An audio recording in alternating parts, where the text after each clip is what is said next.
How solid is our democracy in Canada? Well, according to our guest tonight, we may have one in name only.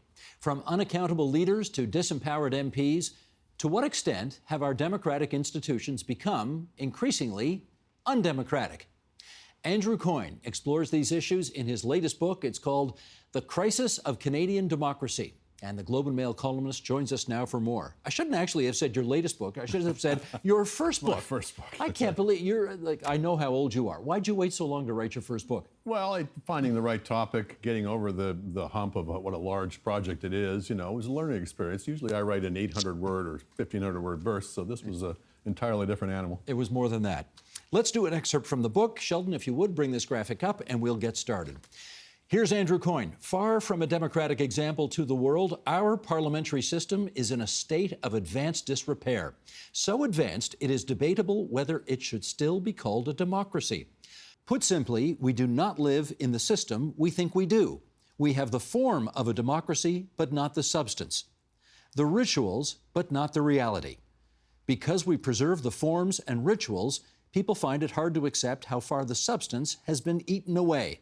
But at some point, the facts become unanswerable. Every chapter of your book is basically, putting a different aspect of our democracy under the microscope. So let's take our time and go through, subject by subject by subject, the things that you find particularly egregious. And I like the question you ask fairly close to the beginning, which is, what if we had a parliament that mattered? Yeah. What doesn't matter about our parliament today that we need to fix?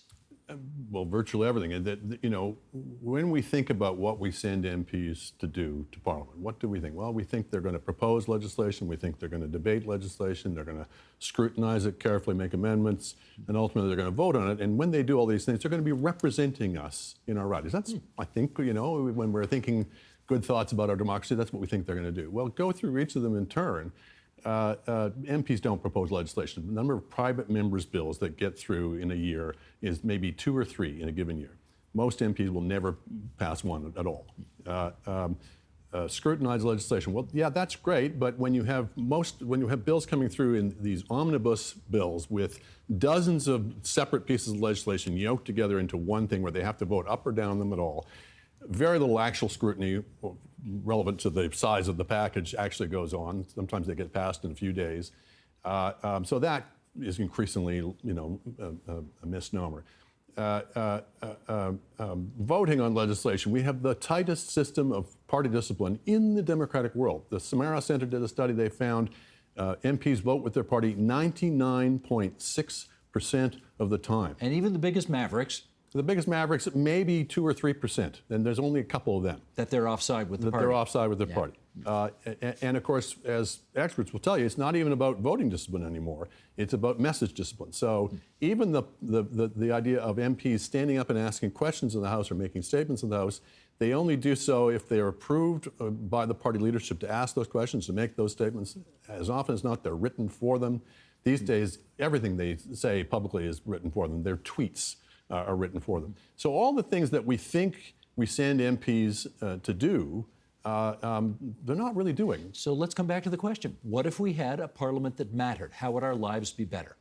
Well, why do we have a problem? Why do we send people to Ottawa to hold governments to account, to call them out when they have either put bad legislation forward or misbehaved or their employees have done so? Again, we have very little ability to do so. We've had scandal after scandal under both the Liberals and the Conservatives over the last 10, 20 years, where essentially nothing happened. We had the Mike Duffy thing. No real price was paid by anybody in government by that. We had the S&C Lavalin. We had the We Charity. We had all these things, one after another, where the committees that were supposed to look at these things were basically stonewalled, couldn't even get the documents they were demanding. And if there's one ancient power of Parliament that everyone agrees is undoubted, it's the right to demand documents. Well, apparently governments can get away with just telling them we're not giving them to you. So those are some of the functions, but ultimately it's to decide whether or not the government has the confidence of the House. You cannot, under our system, you're not supposed to be able to govern unless you have the support of the majority of the members of the House. We've seen governments even get away with basically ignoring the confidence of the House. Either there have been actual votes that scholars will say were confidence votes, as with Paul Martin in 2005, where they just kind of hum and haw and spend a few days trolling for votes on the opposition benches so they can get somebody to cross over. Which they got in the end. Belinda Stronach. Or what we've seen under both the Harper and the Trudeau governments, you prorogue when you look like you're about to lose a confidence vote. Proroguing in itself is not a scandal, but if you're using prorogation to basically escape accountability to Parliament, something's seriously wrong. We are not even six months into this year, and we've had, in the province of Ontario anyway, 2 general elections already, a provincial and a federal. Do we not have free and fair elections in this province and country? We do, and so some of the, by some standards, we do very well. Our paper balloting system proves its worth time and time again. There's no funny business. It's hard. You can't game it. You can't scam it. You can't hack it. Nobody is prevented from voting by physical force or fraud. All these sort of baseline things, but we need to ask, how representative is the Parliament that elects? We've talked about the degree to which it can't represent us in a rise, but how representative of us even in totality?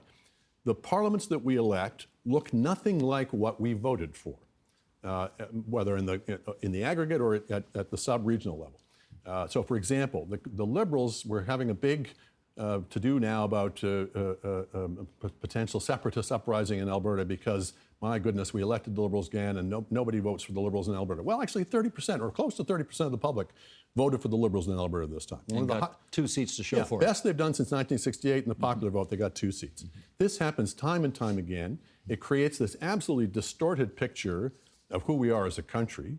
It exacerbates and exaggerates our differences. I mean, I think it is fair to say, I'll be a critic here, that the Liberals have, over the years have not shown a lot of attunement to the concerns and interests of Alberta. If you're a Liberal, you say, well, why should we? We can't win any seats there. Or you could flip around even more cynically and say, we don't need to win any seats there. We've already racked up our majority in Ontario and Quebec by the same process of distortion flipped on its head, where you get 30 or 40% of the vote and you rack up 80% of the seats.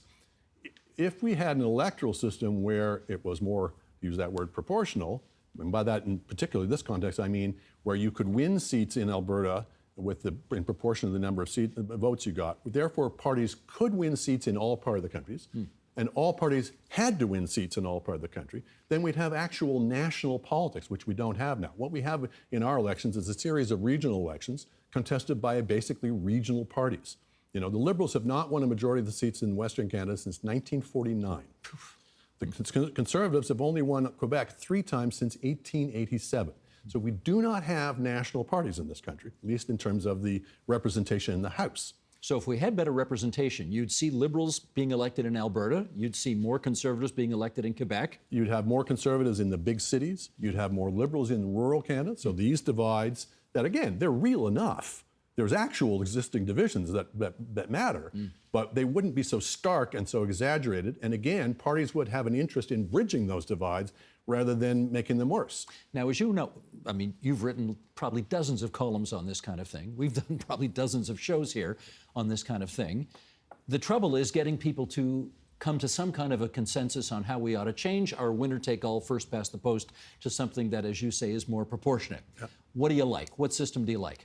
Well, the one I prefer is the one that British Columbians voted 58% in favor of in the first referendum, which is a remarkable result. But not enough. Because the government that won, I think, 43% of the vote set the bar at 60%. So they had 2 bars. Remember, they had to win a majority in a majority of the ridings. I believe they won it in 75 of the ridings, but they didn't get the 60% overall. 58%, though, in this country where we're so averse to major changes, is remarkable.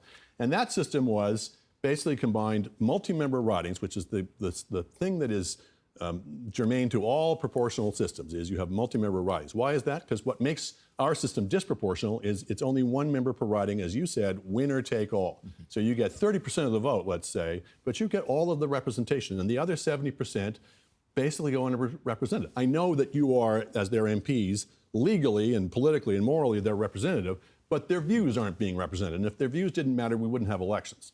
So it combines multi-member ridings, so therefore you can spread the representation. If you get 20% of the vote in a riding and there's 5 MPs, you get 1 of those 5 MPs. If you get 40%, you get 2, and so on. And the other thing is they use a transferable vote, a ranked ballot.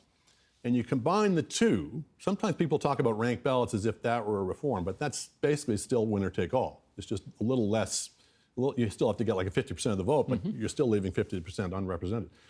That's called the single transferable vote. It's the system in place in Ireland, in Malta, in the Scottish Parliament. I think in the Australian Senate, it's proved its worth. It's the simplest to explain, I find. The other contender that we looked at in Ontario a few years back is the mixed member thing, where you elect half the MPs the way we do now and half by proportional representation from party lists.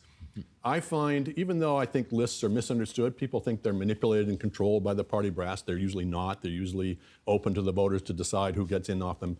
But people in this country don't like the sounds of lists, and I don't think they really like the idea of these two different types of representative. So for my purposes, I find the single transferable vote much easier to explain.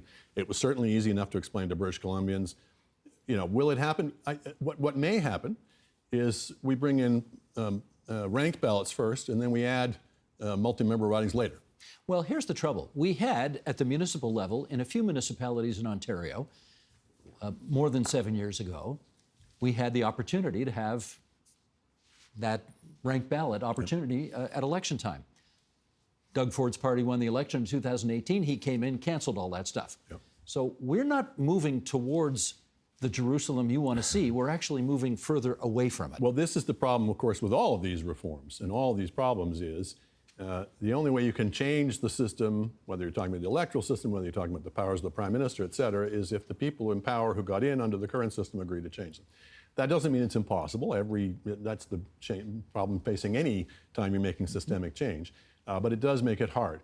I think one of the things that's impeded us from change is whenever the issue arises, I think it's getting better. There's more education. People understand these things a lot better than they did 10, 20 years ago. But it does tend to be a vote on whether you want to live in Canada. All right, you can paint any change as being some ghastly foreign thing that has never been done anywhere else. You want a pizza parliament like they have in Italy? You want what they've got in Israel? That's one of the things. People think they know about proportional representation because they've heard a couple of horror stories. They don't know, for example, that more than 90% of the countries around the world use it, that the most successful countries by every standard, social development, fiscal integrity, economic growth, et cetera, most of them are proportional representation countries. They just think about Israel, et cetera. Well, but the argument I've heard, and oh my gosh, I got to do fast math here. 1867, 2025. What are we? 158? 158 years old. We've had first past the post for 158 years. Not exactly what we have today, but pretty much what we've had today.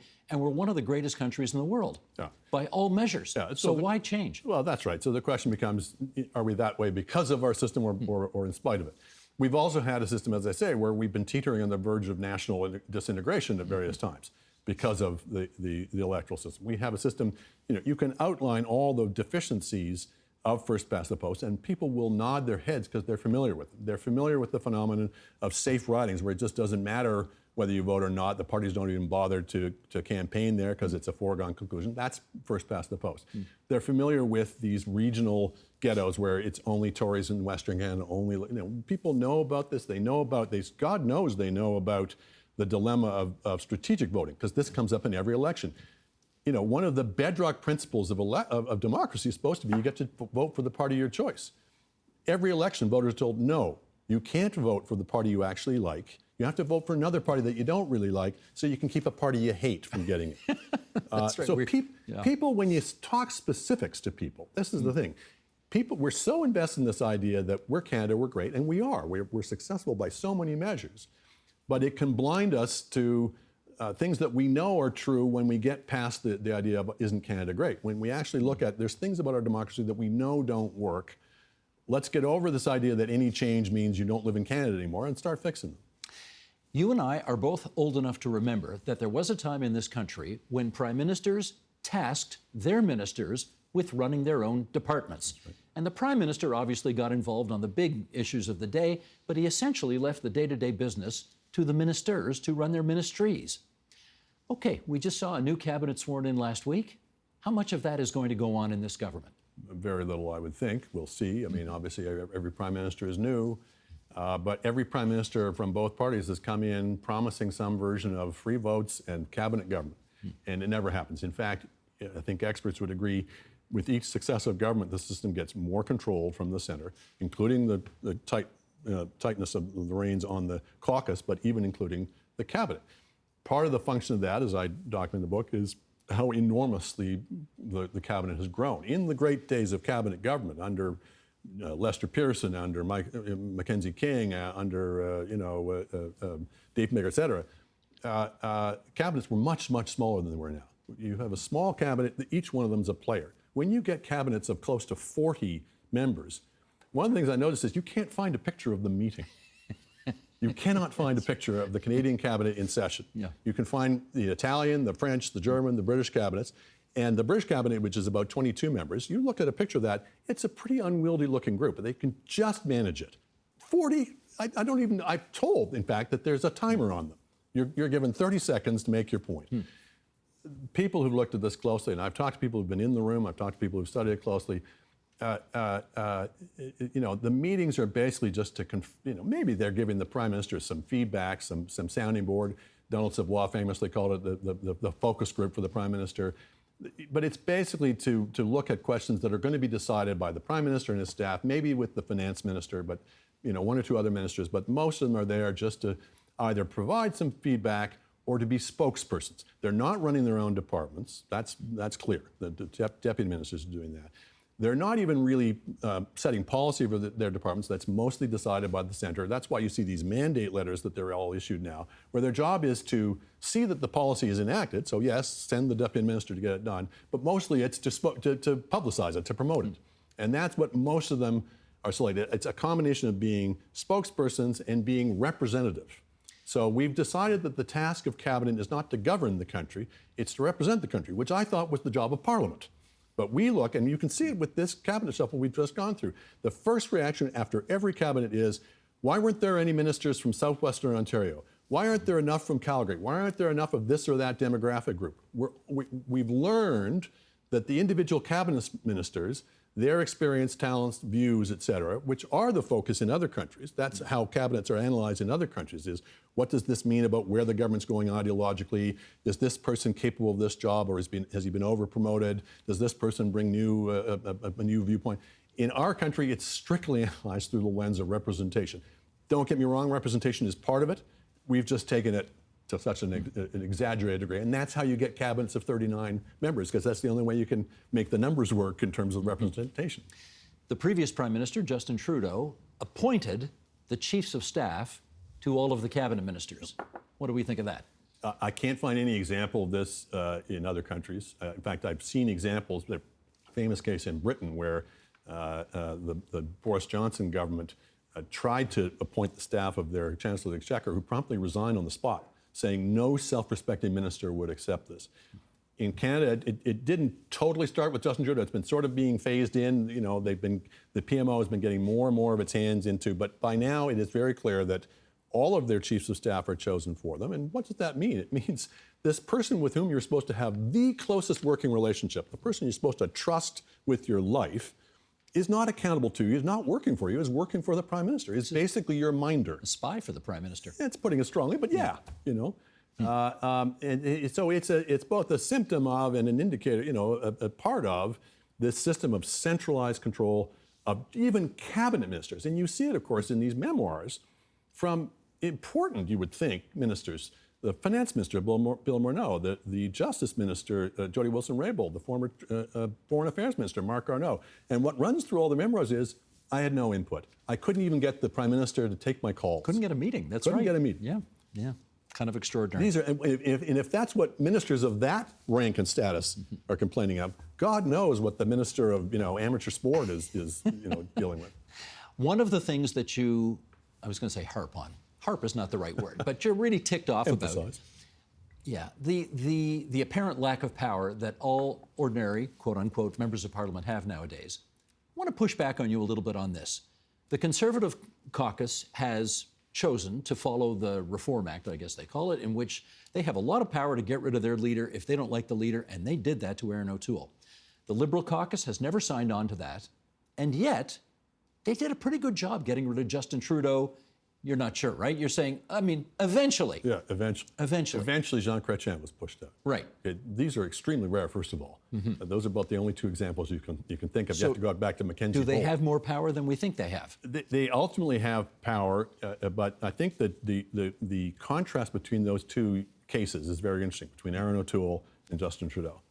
Because the Conservatives availed themselves of this power under the Reform Act, which was the system that we had for the first few decades of our existence, that the caucus chose the leader. We still don't have that, by the way. Even in the Reform Act, they have the power to remove the leader, but not to choose a new one, which means it's a huge impediment to actually removing the leader, because you know that if you do, you're not ensuring a quick succession, you're condemning your party to the next several months of internal fighting and fundraising and everything else while they wait to elect a new leader by the cumbersome method that we've chosen. But nevertheless, Aaron O'Toole was removed within the space of 2 days. Justin Trudeau, it took them 2 years. Right? Yeah. This is the difference. Because there's no rules, there's no ground rules, there's no standard of what level of support do you need to bring down the leader, et cetera, then everything is done in the shadows. And no one wants to be the first to put their head above the parapet. And you could see that with Justin Trudeau's last days. They wouldn't even sign the letters. But Andrew, again, the first guy who picked his head up over the parapet, he's in the new cabinet of Mark Carney. He is. But that's Wayne Long from New Brunswick. But Wayne Long was going to resign. Yes, he was. The reason he spoke up was, I'm out of here. Yeah. Nobody who was planning on running again spoke up. Fair point. Had a letter that was supposedly 24 of them would sign. None of the signatures, was it written on invisible ink? None of the signatures appeared on the document. So that's the thing, is the party leader has so much power, not just prime ministers, but party leaders vis-a-vis their caucus members, that it's very difficult for them to summon up the nerve and gather together to take them on. And flip that around, of course, not only does the caucus not have the power to choose the leader effectively chooses the caucus. He chooses them because most of them, again, Samara Senator looked into this. We think nominees, candidates, are chosen by their local riding associations in competitive elections. In over half the cases in recent elections, they were appointed, averaging across the parties. Of those that remained, most of them were elected by acclamation. They ran unopposed, usually because everybody knew who had the party leaders. In the races that were contested, as often as not, there was some kind of shenanigans where the organizers had put their thumb on the scales in terms of when was the nomination meeting, how long was the race, et cetera. And people would find out a day before. And even in the openly contested races, how are they settled? By busloads of instant members whose memberships have been bought, with all the potential for interference we've now seen by foreign entities. So that whole thing is a mess. But the final thing is, even if you get through that gauntlet, you cannot run. Even if you're a sitting MP, you cannot run again unless the leader approves your nomination. So you put that plus the caucus doesn't choose the leader is essentially unaccountable to anybody. It really alters the relationship, the power relationship between the leader and the caucus, and that's why we have such powerless caucuses. Let's talk about the Senate. You and I have both, I think it's fair to say, met some people who are senators who are very fine people. Yes. Who actually are people of quality, they're people of talent. They are working in a system, well, I'll leave it to you. You don't like what we've got right now? What would you do with it? Well, in an ideal world, I think there's a place for an upper house that would represent the regions. I mean, I'm from Western Canada, and I understand the argument that says we need something to temper the power of the populous centers. We're never going to get, I don't think, to an elected Senate that can do that. There's just too many constitutional, legal obstacles. It's hard to get consensus on what kind of model. What we can't have, in my view, is the system we had, first of all, in the past, which, yes, there were some fine people, but there were a lot of partisan appointments in there. That, again, doesn't have to be the case. One of the things I looked into was the record of the House of Lords in Britain versus in Canada. House of Lords, basically around half the appointments since 1958 could be said to be partisan appointments where the Prime Minister picked a party that, His chief fundraiser. Exactly. Well, or just, exactly, just same party. In Canada, it was like 99%. So it's always been a very partisan body, and it's just hard to justify anything. Justin Trudeau supposedly brought in these reforms where they'll be nonpartisan. First of all, it's not really, if you look at it. They're less partisan. They're less partisan, let's say. I think they got increasingly capital L liberal towards the end, but they were always small L liberal. They were always reliably progressive. And the problem is, if senators were previously deterred from voting against the House of Commons because, well, we're not elected, who are we? And to some extent that held. Even then, they've been a little friskier than people might imagine. But it was clear that once you decided that they were not partisan appointments, but they were chosen on the basis of their personal virtues, a lot of them shed their inhibitions. And there was a period there in the early years of the Trudeau government when there were a lot of conservative holdovers when the Senate was looking like it might start voting down Commons legislation. That passed. Why? Because Justin Trudeau filled the House with his own appointees, the Senate with his own appointees, to an extent unrivaled in Canadian history, by the way. So they're now like 90% either Trudeau or Chrétien appointees. But if we get a Conservative government in the next few years, we're already seeing signs that there could be a real confrontation. And I think that's a huge thing. So my answer to it is, and this is not original to me, but it's been proposed by some former senators, is the Senate has the power within itself to solve the basic problem, which is we cannot have a Senate, an unelected Senate, defeating a legislation passed by the House of Commons. And their answer is just pass a resolution of the standing orders of the Senate saying words to the effect of, you know, if a bill from the Commons is not passed within 6 months, it shall be deemed to have passed. So you get a 6-month suspensive veto. You can use that to embarrass the government, to point out the defects in the legislation, et cetera, maybe win the battle of public opinion, but you don't get to defeat legislation.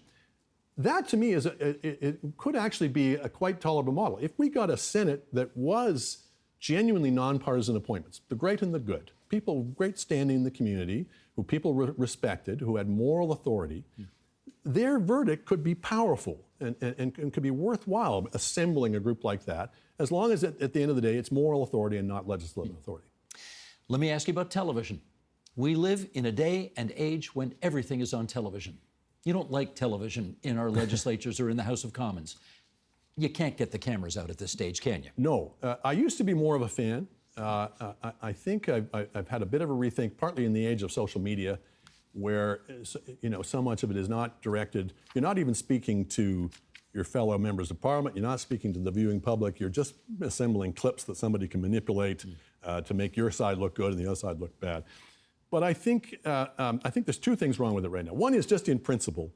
I think something was lost when the world that you were addressing as an MP was no longer the world of the House of Commons, where it was your fellow MPs, it was the assembled press, it was people who respected and understood Parliament, understood its traditions, et cetera, and there was a certain power that went with that, and I think it meant.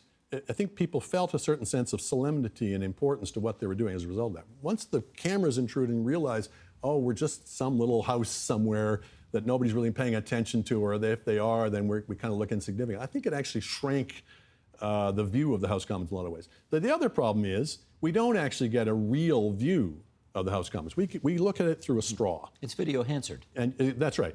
But other legislators have different rules. If you watch the British Parliament, they have cutaway shots. They have reaction shots. And I think you get, and obviously you want to be careful how you do this, but I think that if we're going to let the cameras in, we should let them all the way in and have a more fully rounded, three-dimensional view of what's going on in the House of Commons so that we actually understand more fully and more vividly the theater of what's going on. It is theater. It's always going to be theater. But we don't go to the theater and look down a straw, right? We have the whole surroundings, and we can see where people are and how they're reacting to things. I think that would make it more realistic. Lying. Let's talk about lying in politics. To that end, Sheldon, top of page 3, let's bring this excerpt of the book up if we can. Lying to the public has become an accepted stratagem in Canadian politics, all part of the game, like fighting in hockey. The greatest penalty any politician expects to pay is to be thrown from office at the next election when he or she may hope tempers have cooled and the facts have been forgotten. This is not Trump-style lying. These are lies that are plainly intended to be believed. But through sheer repetition, they have had the same result. We've been burned so often with such mounting shamelessness that we now assume they're all lying. This erosion of truth, not Trump-style lying, as you point out, which is just a whole other quality and quantity, thankfully we don't quite experience in this country yet. But the erosion of truth that you're talking about has had what impact on our political life? I think it's corroded trust in politicians when you ask people why they don't vote, which is another problem. We blipped up in this election because of the crisis that was going on, but generally there's a secular decline in turnout at all levels of government in Canada. And you ask people, well, they're all liars. It's easy to dismiss that as just populist, anti-politician rabble-rousing, et cetera. But if you look at the actual record, going back several decades, it's been absolutely shameless. I don't mean stray slips of the lip or a little colorful rhetoric, exaggeration, that blarney, the kinds of things we associate with politicians, and that's maybe part of the game. I mean down and dirty, flat out promises on central parts of your campaign platform that the first thing you do once you get in the office is you repudiate them. Going back to Pierre Trudeau with the zap you're frozen on wage and price controls, or Brian Mulroney attacking free trade as a candidate, leadership candidate, and then bringing it in when he came in, or Jean Chrétien saying we're going to get rid of the GST, we're going to renegotiate NAFTA, et cetera, not doing any of those, or Stephen Harper on income trusts, and the list is long. There's or no Justin shortage. Trudeau. Yeah.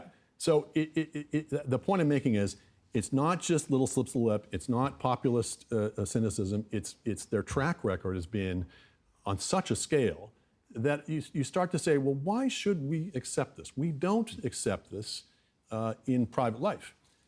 The consequence in public life is, of course, that the people who are telling the truth now have no way to establish their bona fides, right? Maybe they really mean it, but people are going, yeah, we heard this one. So bad politics is driving out good. We're handicapping the honest politicians by doing this. So one of the things I propose, and I've talked about this before, is something you might call a Truth in Politics Act.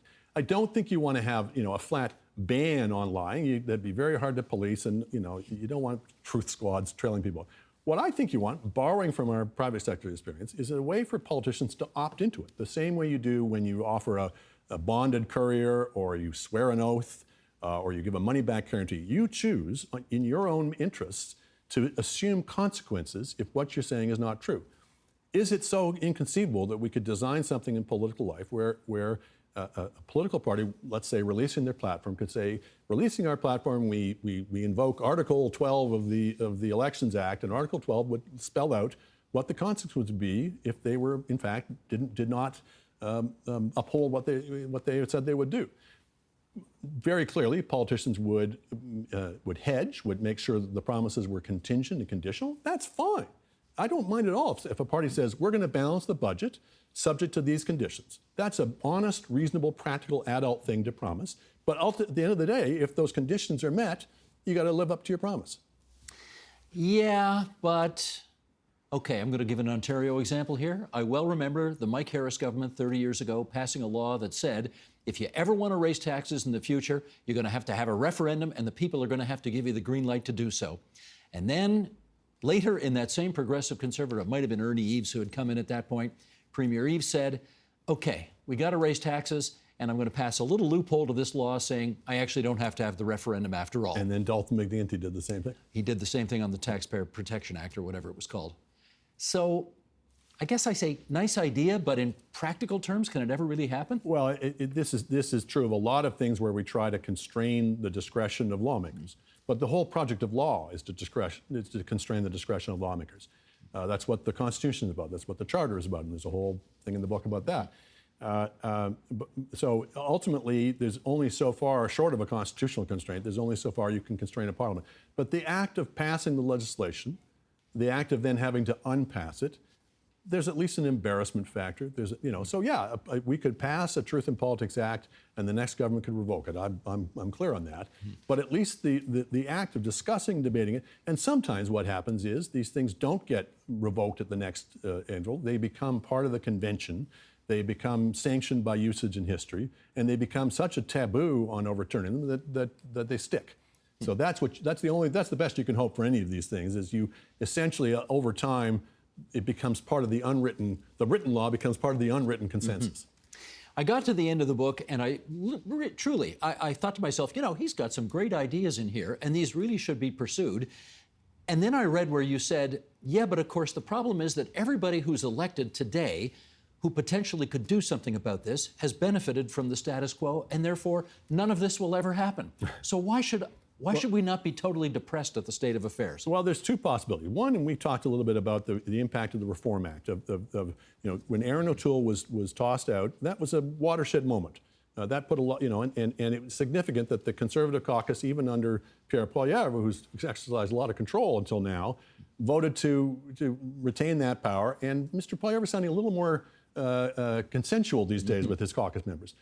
So it's possible you can get incremental change over time. And just as right now we're trapped in all these vicious circles where the less powerful Parliament is, the less anybody cares about how powerful Parliament is, et cetera.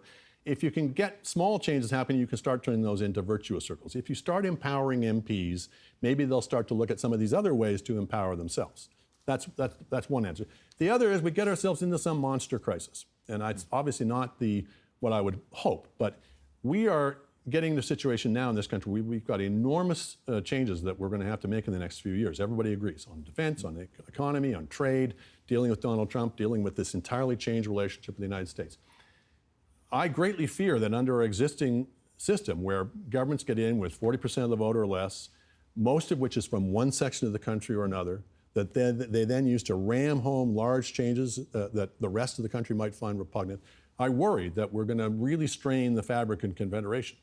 It may be that we get to a point where we're really either hamstrung or deadlocked or in a state of division, and people look around and they go, okay, we've reached a crisis point where we no longer have anything to lose by talking about more systemic reforms. And maybe at that point you get a consensus that crosses party lines about making changes. And I say in the book, the model for that would be Confederation. That's exactly what happened in Confederation. They got to a point where they could not move forward any further, and then they made the great leap of faith into Confederation. So we need another leap of faith? Maybe. You have given us a lot to think about, as you always do in your columns in the Globe and Mail as well. The Crisis of Canadian Democracy by Andrew Coyne. Andrew, it's great to see you. Love Congratulations on the book. Thanks so much. Onward we go. Thank you.